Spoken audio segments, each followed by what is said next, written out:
그러면 고전과 중세의 구분 역시 사상에 의해서 이루어진 거예요. 왜냐면 인간은 사상이나 종교나 정신을 떠나서는, 특히 이제 현대에 와서는 종교적 표현이 가지는 의미가 떨어졌지만, 현대 이전에는 기본적인 사상과 철학은 다 종교적 함의를 갖고 있고 종교적 표현을 빌어요. 그러니까 중세를 만들어낸 두 개의 사상은, 하나는 라틴 성경이고요, 또 하나는 이원질서 청사진입니다. 이게 이제 왼쪽이 라틴 성경 표지인데, 가만히 보면 이걸 불가타 성경이라고 부르죠.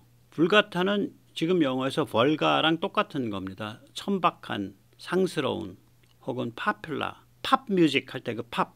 그러니까 이게 팝 성경이란 소리예요. 대중을 위한. 라틴어인데, 왜냐? 그 전에 성경은 그리스어로 정리되어 있었거든. 신약 같으면 처음에 정리된 언어가 그리스어예요. 신약은. 그 전에 뭐 아람어 신약 이런 게 없어. 첫 언어가, 첫 오리지널 언어 자체가 그리스어예요. 신약은. 그래서 고린도전서 뭐 이러잖아. 신약에 나오는 그 챕터들 보면, 챕터라기보다 그 북을 보면, 고린도가 코린트 아니야? 코린트. 그리스 코린트지요. 지금 코린트면 어디쯤 되나? 그리스 저쪽 흑해 쪽에 그리스 북부 해안, 그리스 반도의 북부 해안에서 그 위로 좀 더 올라가서 뭐 어디 헝가리 해안 정도 앞까지 올라갈 걸요. 그 위에 거기가 내 코린트쯤 될 걸. 제가 잘 모르겠는데 한번 찾아봐야겠다. 그래서 고전 시대 때 이 그 라틴어 성경이 준비됐어요. 그러면 이제 그 방방곡곡에 나가는 이제 카톨릭 신부들, 우리 누가 되더라도 좀 쉽게 더 성경을 공부할 수 있는 거죠. 라틴어로. 예. 그 다음에 이제 그 게르만들이 튀어나와가지고 서로 말을 멸망시킬 때, 그래서 뭐 아비규환이 벌어졌을 거 아니에요. 살인, 강간, 학살, 약탈, 뭐 전쟁, 아비규환이 벌어졌을 때 우리가 믿음을 가지고 꿋꿋이 가면 현세의 권력은 왕과 영주를 중심으로 해서 되고, 그 위에 교회가, 카톨릭 교회가 하나의 거대한 국제적인 하늘 덮개를 이루는 그런 질서가 옵니다라고 얘기를, 청사진을 그린 책이 바로 히포 출신의, 히포가 아마 그 알제리쯤 될 거예요. 북아프리카. 히포 출신의 그 아우구스티누스가 쓴 City of God, 그러니까 신국이라고, 하나님의 나라라고 보통 번역이 되는데, 그 City of God죠. 하나님의 도시. 여러분 그 당시에 그 지중해 쪽은 도시의 기본 단위가, 국가의 기본 단위가 도시니까. 예. 그래서 이 두 개의 책이 저는 중세를 상징한다고 봅니다. 중세를 규정한다고 봅니다. 중세를 대표한다고 봅니다. 그러니까 결국은 시대 구분이 다 이렇게 어떤 사상, 정신, 어떤 멘탈 유전자에 의해서 일어나는 거예요. 그래서 나는 우리나라 국사학자들한테 당신들이 근세라고 부르는 거, 당신들이 근대라고 부르는 거, 정신적 유전자가 뭐냐? 그럼 뭐 기껏해야지 나올 수 있는 소리가, 그러면 그거는 저기 뭐야, 성리학입니다. 이렇게 되겠죠. 성리학. 그다음 성리학에 바탕한 집성촌, 문중, 향교 조직. 그게 서원, 향교, 서원. 그것이 우리의 근세의 특징이다. 근데 그거 왜 만들었는데? 커다란 어떤 깨달음에 도달해서 만든 겁니다. 천만에. 성리학은요, 커다란 깨달음이 아니에요. 제가 성리학은 군사지정학이요. 뭐냐? 지약스러운 게릴라 전쟁을 위해서, 지약스러운 인민 총동원 전쟁을 위해서 그거를 완전히 그렇게 그냥 꽉꽉꽉꽉 그 시스템을 짜놓는 거예요. 그러면 편자로 무장한 중무장한 그 기마군 사력에 쳐들어와도 이기지는 못하더라도 다 죽어갈 때까지 끝까지 저항하니까 상대방이 너무너무 피곤하고 너무너무 코스트가 많이 드는 전쟁이고, 그래봐야 여기 무슨 뭐 다 불질러버리고 무슨 목장 만들 수도 없고, 비는 많이 오고 숲은 깊고 자갈밭이고 뭐 지형은 울퉁불퉁하고, 그러니까 상대방은 그냥 조공이나 좀 바꾸면 알지 뭐 이렇게 되는 거죠. 그리고 내 뒤에다 칼꼽지 마. 너는 그냥 그 반도에서만 살아. 상대방은 그거지. 그거를 위한 군사지정학적 동원체제를 위한 그거지 이게 무슨 어떤 사상적 그 획을 긋는 게 아니라고 저는 생각해요. 성리학이라는 게.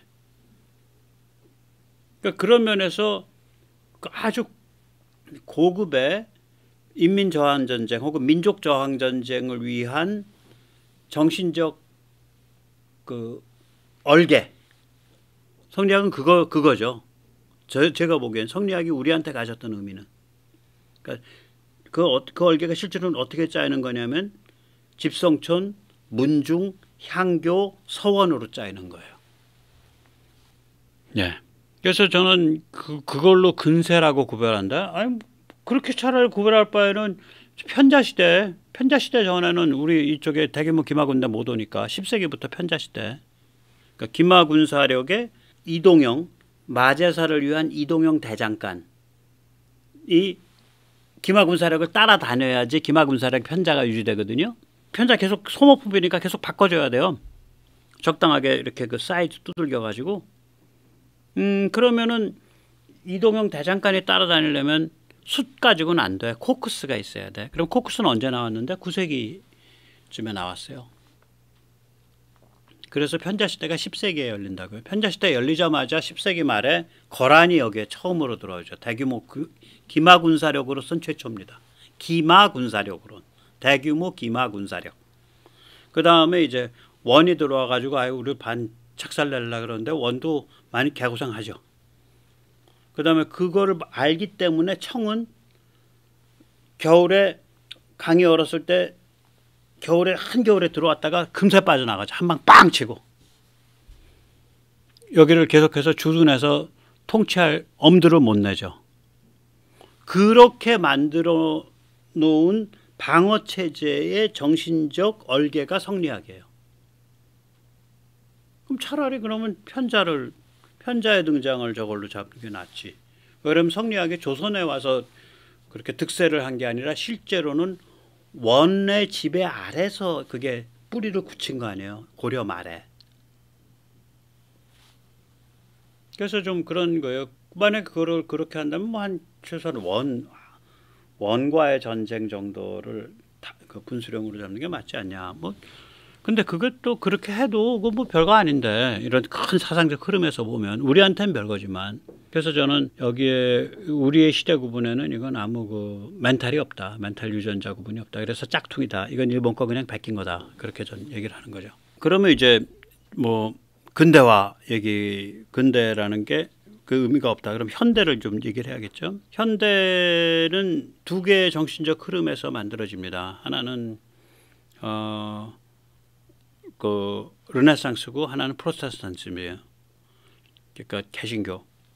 그러니까 서방이 주도한 현대 문명은 과학기술 물질이라는 6글자로 좁혀지질 않아요. 영국에서 산업혁명이 시작된 게 18세기 중엽인데 유럽은 18세기 말 19세기 초고 러시아는 19세기 중엽 이후고 그러니까 영국이 제일 빠르죠. 이게 18세기 중엽인데 18세기 중엽 이전에 이미 14, 15, 16, 17, 400년과 중엽까지니까 50년, 450년 동안 정신혁명, 정신전쟁이 선행해요. 산업혁명 이전에. 이 정신혁명, 정신전쟁은 르네상스의 흐름과 프로테스탄티즘 흐름으로 만들어집니다. 이중나선 구조죠. 그래서 이거를 이렇게 보면 르네상스는 나의 관점, 나의 느낌, 나의 뇌수를 중시하는 거예요. 근데 사람마다 다 내 눈알, 내 심장, 내 뇌수를 다 받들어 살면 그거의 절대성을 주장해 버리면 사회가 빠개지죠. 그러니까 나를 소중히 여기려면 나의 눈알, 심장, 뇌수를 소중히 여기려면 역으로 진실 존중이 하나의 사회적 습속, 사회적 기풍. 영어에서는 그걸 카먼센스라고까지 얘기를 했죠. 그 전에 카먼센스가 그겁니다. 그게 돼야 돼요. 일단 예술에서 보면 예술이 먼저 이제 치고 나오는데 예술에서 원근법이잖아요. 최후의 만찬 원근법을 보면 수평선이 저렇게 돼 있고요. 그 다음에 소멸점이라 그래요. 이게 쫙 모여서 그 관점이 딱 모인 곳, 그걸 소멸점이라 그래요. evaporating 포인트인가 evaporation 포인트라 그러는데 그 소멸점이 예수의 이마입니다. 정수리예요. 여기 이마. 그리고 그 소멸점을 향해서 실내에 그 저기 뭐야 대각선이 쫙 모이죠. 오사고나 라인들이. 이게 그래서 이 하나의 그림은 관점이 화가의 관점이 예수의 이마 한가운데 이마의 가운데 딱 고정되어 있는 거예요. 이 그림을 뭐 1년에 걸쳐 그렸던 5년에 걸쳐 그렸던 그게 원근법인데 원근법의 영어가 관점입니다. 원근법의 영어 단어가 따로 없어요. 관점. 독일어도 마찬가지예요. 원근법은 옵틱입니다. 그것도 관점이에요. 뜻이. 그러니까 레오나르도 다빈치 그에 앞선 보티첼리는 뭐 결국 뭐냐면 관점 예술을 한 사람들이에요. 그리고 자연스러움과 솔직함이라는 게 있죠. 제가 굉장히 좋아하는 저 작품인데 미켈란젤로의 피에타죠. 저 해설이 없이 그냥 딱 보시면 저게 왕 중의 왕 메시아라는 어떤 그 성스럽고 영광스러운 존재의 주검을 안고 있는 어머니예요? 아니면 천한 사형수의 주검을 안고 있는 어머니예요? 천한 사형수의 주검을 안고서 있는 그 가련한 모성을 그리고 있다고요. 그래서 그 무지하게 뭐라 그럴까? 굉장히 자연스러운 솔직함이죠. 천지창조도 얼마나 발칙해. 보면 하나님이 아버지가 자기의 창조물인 그 아담을 야, 너 어떻게 그 험한 세상에 그냥 내가 그냥 던지는 건데 너 어떻게 네 아까님하고 살지 내가 참 걱정된다 해서 그냥 손이 막 가잖아. 또 아들은 아버지 내가 아버지를 떠나서 험한 세상에 살아가려고 하는데 참 걱정이 저도 많네요 하고 이렇게 가잖아.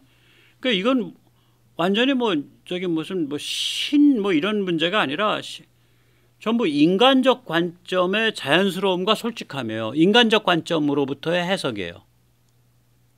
굉장히 발칙한 그림 혹은 발칙한 그거죠. 그 결국은 나의 눈알, 나의 느낌, 나의 생각에 충실하고 진실되라 이런 소리가 되는 거죠. Be true to what you see, what you feel, what you think 그렇게 되는 거죠. 제가 영어로 만약에 작문을 해보면. 근데 만약에 사회가 10만 명에 의해서 이루어졌는데 10만 명이 다 그런 식이야. 그럼 사회 빠개지지. 뭔가 그걸 거꾸로 엮어주는 힘이 있어야지. 그게 진실 존중이에요.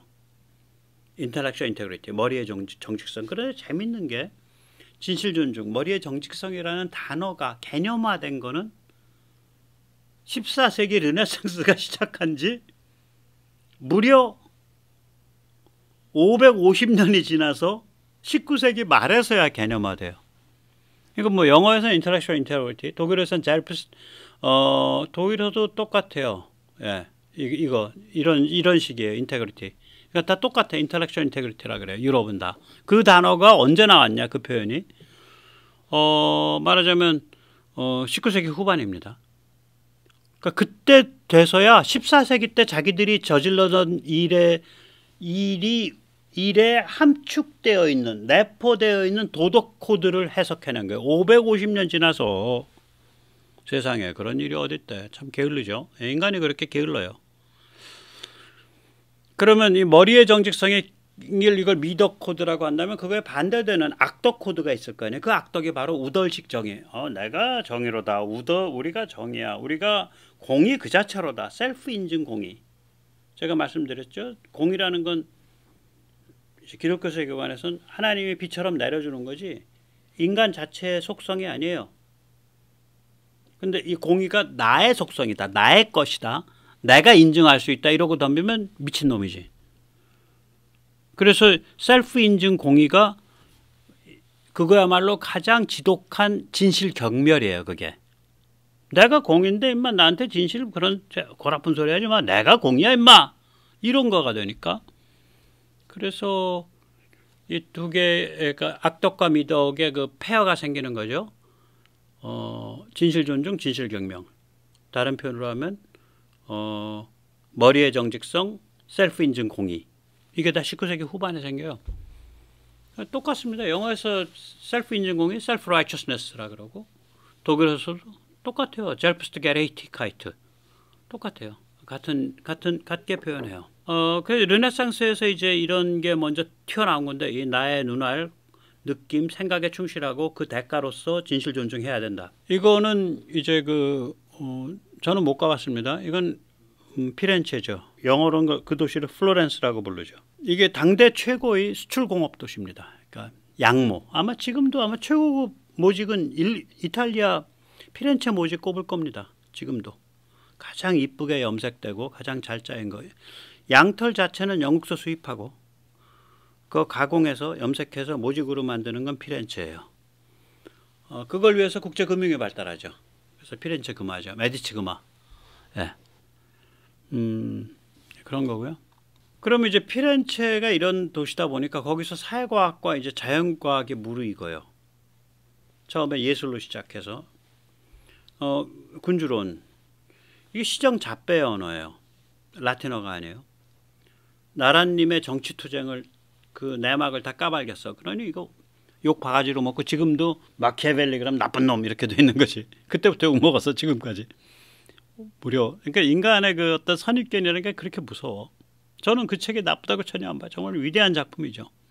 그리고 거기에 보면 행간의 공화국에 대한 비전이에요. 피렌체는 시민을 무장시키지 않으면 다른 좀 큰 도시들 로마나 이런 것에 등살에 못 이긴다. 시민을 무장하면 공화국이 됩니다. 그걸 몰라서 주장했을까요? 알면서 주장한 거지. 공화국이라고 말은 안 했지만 공화국 비전을 은근히 갖다 댄 거죠. 그러니까 거의 뭐 욕을 바가지로 먹을 수밖에 없는데 이게 대단무쌍한 현대사회과학 정치학의 효시고요. 더 웃기는 건 나리님 거기에 보면 이제 처음에 그 메디치 가문의 그 공작인가한테 바치는 헌정사가 나오는데 헌정사 정도까지는 라틴어로 써야 될 거 아니야. 이걸 시정잡배의 쌍스러운 말로 쓴 거예요. 그러니까 피렌체 이탈리아어로. 예.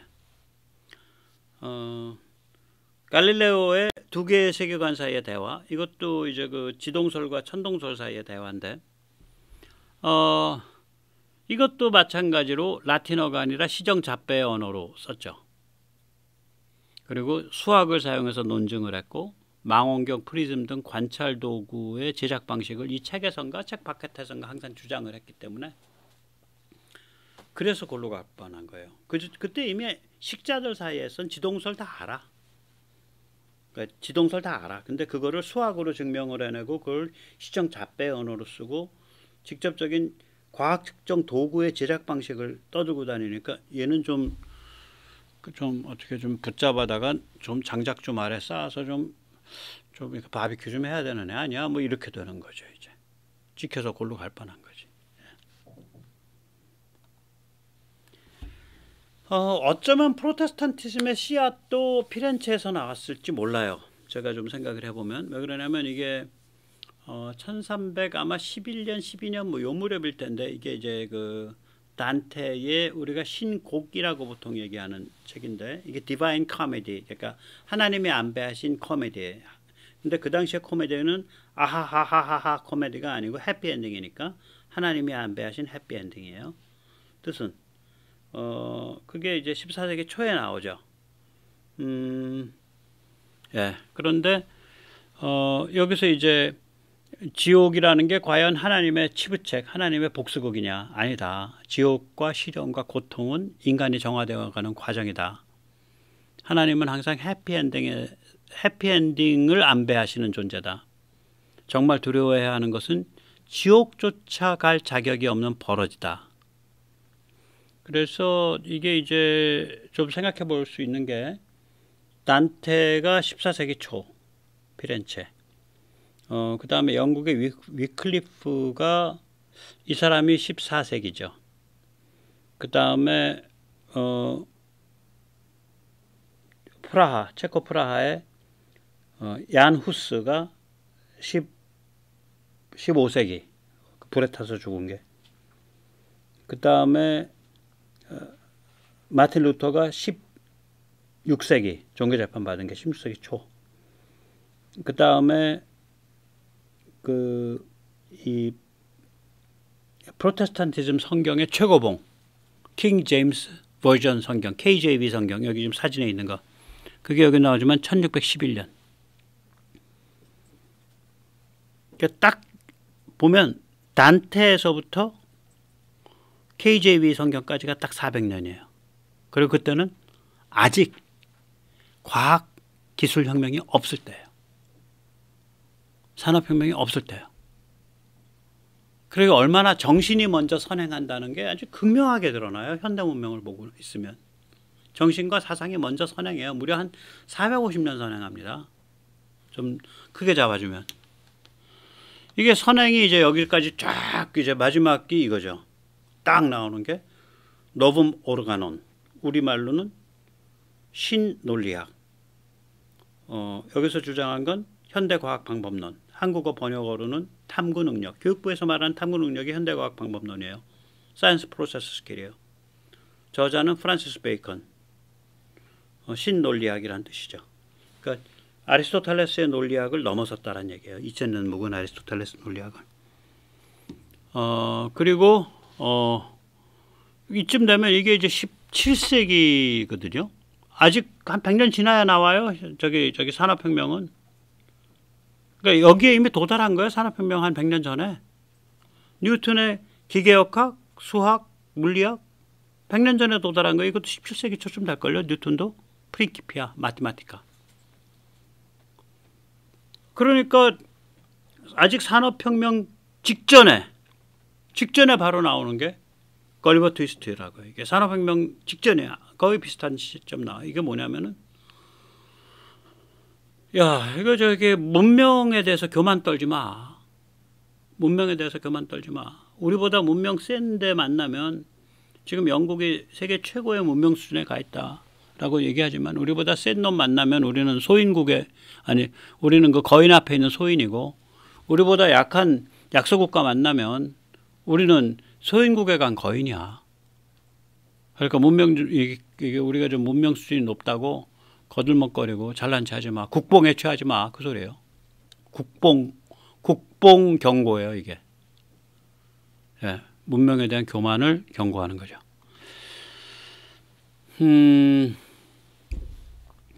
그러면 이제 여기서 이제 다시 얘기를 돌아오는 거지. 아, 현대 문명이라는 게 그 과학 기술, 뭐 물질이 이렇게 꼽히기 전에, 산업혁명 전에, 영국 산업혁명 전에 450년 동안 이게 정신이 축적된 거구나. 예? 그래서 그런데 일제는 어떻게 봤어? 아, 현대 문명 별거야. 그거 뭐 과학 기술 문명이야. 그러니까 화혼양제, 일본의 정신을 가지고 서양의 물질을 흡수하면 돼. 이게 모토죠, 일본의. 그래서 지금도 이 모토가 계속되죠. 중공 같으면은 동양은 정신 문명, 서양은 물질 문명. 이거 한국에서도 이런 소리 하는 사람 많잖아. 이거 다 일제 때 생겨난 컨셉이에요. 이거 그런 얘기 하시는 분들은 좀 그 서양의 그 현대 문명의 그 요람이었던 그 450년 동안 도대체 무슨 일이 벌어졌는지 좀 들여다 보신 다음에 말씀하세요. 그 다음에 중국 공산당의 설레발, 중국 특색 현대화. 현대 문명에는 서방 주도 문명만 있는 거 아니에요. 중국 문명, 푸틴 문명 있어요. 문명의 포용성을 가져야 됩니다. 이게 시진핑의 글로벌 문명 구상, 글로벌 시빌리제이션 이니셔티브, GCI죠. 그래서 그 일제가 이렇게 해서 아주 대성공을 거두니까 이게 닥치고 물질, 닥치고 부국강병이 아주 대성공 거둬서 그게 말하자면 바이블이 된 거예요. 20세기 바이블이 일제예요. 그래서 여기서 영감 받아가지고, 야, 우리 공산체제 잘 만들어서 우리도 국가 주도에 급속한 산업화, 닥치고 부국강병, 닥치고 물질 하면 돼. 그 길 가버린 게 중국과 러시아죠. 왜 그러냐면 일제 쥐어 터져갖고 완전히 털린 나라잖아. 중국 1894년에 쥐어 터져서 털려갖고 그 수치심에 부들부들 떨다가 공산화 간 거고, 러시아는 1904년 5년에 쥐어 터져갖고 부들부들 떨다가 공산화 간 거고, 그 다음에 파시즘 나치즘은 그거 민족주의 중심으로 민족 국가 중심으로 해서 국가가 주도해가지고 급속하게 저기 산업 정책 밀어붙이고 경제 정책 밀어붙이면은 갈 수 있다. 일본 봐라 이렇게 되는 거지. 그 다음에 제2차 세계대전 똑같죠. 1937년 중일전쟁의 의미는 뭐냐면 중일전쟁 전까지 중국은 어느 나라도 중국을 식민지로 만들지 않은 상태에서 모든 열강이 들어가서 자유롭게 비교적 자유롭게 비즈니스 할 수 있는 말하자면은 반식민지 상태 혹은 개방 상태를 유지한다는 것이 국제적 프로토콜이었습니다. 근데 37년 여름에 일본이 나서서 야 니들 다 방 빼. 중국 전체 다 우리 거야. 이래 보니까 이거는 이제 세계 제2차 대전을 방아쇠가 된 거죠. 세계 제2차 대전의 방아쇠가 된 겁니다. 대형사고 친 거예요.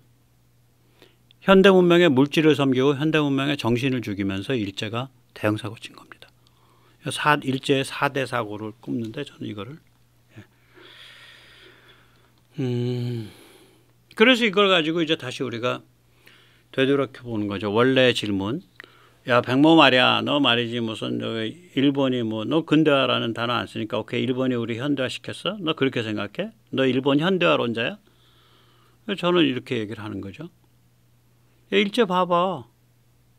종교 타락 공작했잖아. 불교, 기독교 둘 다. 근데 현대 문명 봐봐. 현대 문명의 한 뿌리는 종교야. 프로테스탄티즘이야. 그 다음에 현대 문명 봐봐. 전부 모국어. 심지어 이탈리아에서는 르네상스 때 목숨 걸고서 갈릴레오나 마키아벨리나 시정 잡배의 언어, 엄마의 언어, 피렌체 이탈리안 그걸로 썼어. 야, 너희는 무슨 짓 했어? 조선어 탄압했잖아. 즉 현대 문명의 핵심은 뭐냐면 지식을 많이 전파하고 공유한다는데 정보를 전파하고 너희 그걸 막으려고 들었잖아. 그 다음에 너희 고일 유학, 일본 국민 형성과 과정 이런 건 너희 어떻게 했어? 너희 말이야 신석기라는 게 뭐야? 네올리틱. 그게 석기, 리식이 들어가 있지만 그게 주곡 농업혁명이야. 쌀, 보리, 밀. 너희는 그런데 석기라는 두 글자, 리식이라는 LITHIC라는 그 글자가 들어가 있다는 걸 해서 너희는 갈아서 만든 석기가 신석기라고 주장했잖아. 너는 어떻게 고인류학의 기본도 다 깨버리고 그래서 일본이 신석기에 전 세계에서 가장 먼저 진입했다. 조몽 사람들이 한 2만 년 전에 갈았기 때문에 석기를. 그런 개 황당한 소리 하고 있는 놈들이냐. 그리고 너희 말이지. 그 일본 국민의 형성 거기 한반도에서 한 600년에 걸쳐서 한 2000년 전 이짝 저짝 600년에 걸쳐 가지고 한반도에서 건너간 그 정복 이민자 집단 야요이 그게 조몽이랑 결합해서 일본인이 형성된 거 아니야. 넌 그건 입 딱 씻고서 그 얘기를 하나도 안 해? 그 다음에 너희 말이지 현대 문명을 이끈 정신의 전쟁에 대해서는 아예 은폐를 하지. 너희 그 프로테스탄티즘 역사 은폐하고 뭐 국교 체제라는 게 별거냐. 우리도 신토 강화해서 국교 만들자.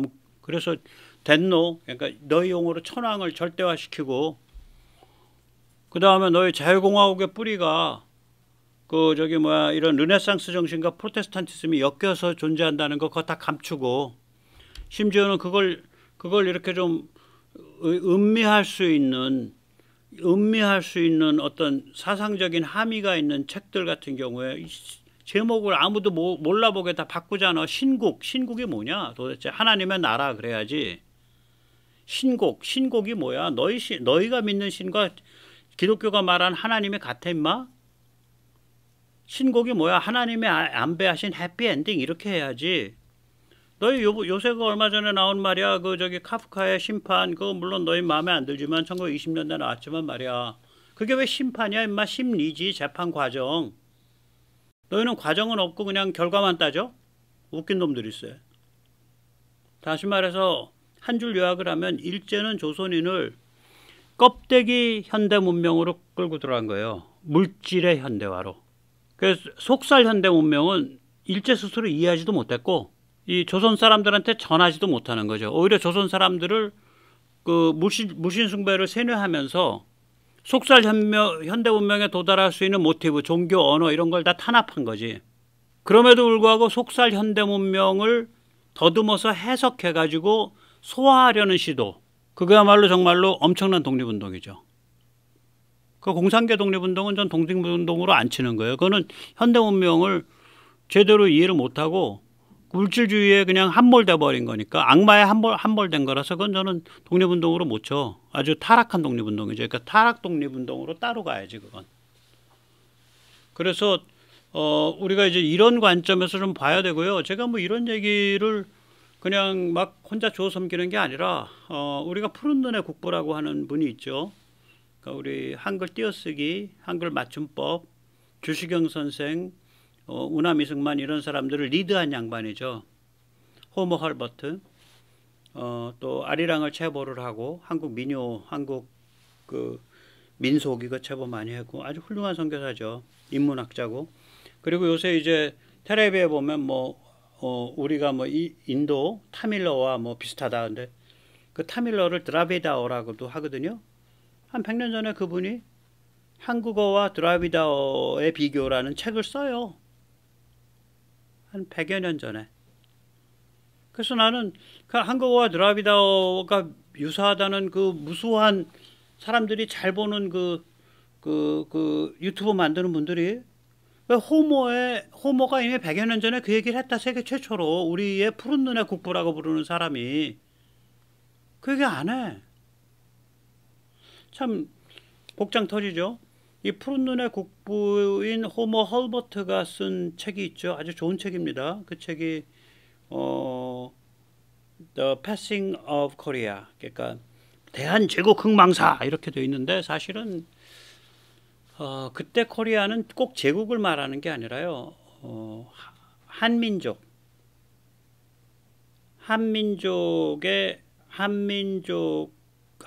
소멸할 것인가. 뭐 이 정도의 어감이에요. 그 책 제목의 어감이. 거기에 보면 제가 이제 그거는 따로 한번 다루려고 그러는데, 한국인은 이 극동에서 가장 앵글로색슨과 기질이 유사해서 참 지내기가 좋다. 마음이 편하고. 그런 얘기도 있고. 그 다음에 이 한국을 보면서 자기가 가슴이 아픈 게, 결국 한국이 현대 문명을 흡수하는 건 일본을 통해서 흡수하는 건데, 일본은 현대 문명이 형성되어가는 과정에 대한 이해, 제가 말씀드리는 건 산업혁명 이전에 450년에 대한 이해는 꽝이다. 그걸 호모 헐버트가 백모가 얘기하는 게 아니라, 백모가 아니라 호모가 얘기한다고요. 그래서 일본은 그냥 겉껍데기만 현대 문명을 흡수한 거다. 그러니 거기로부터 현대 문명을 배우게 되는 한국은 얼마나 운이 나쁘냐. 뺨을 맞더라도 금반지 낀 놈한테 맞아야지. 이거 뭐 철반지, 구리반지, 양은반지 낀 놈한테 맞게 생겼다. 이런 얘기가 있다고요, 이게. 오늘까지 모시겠습니다. 감사합니다.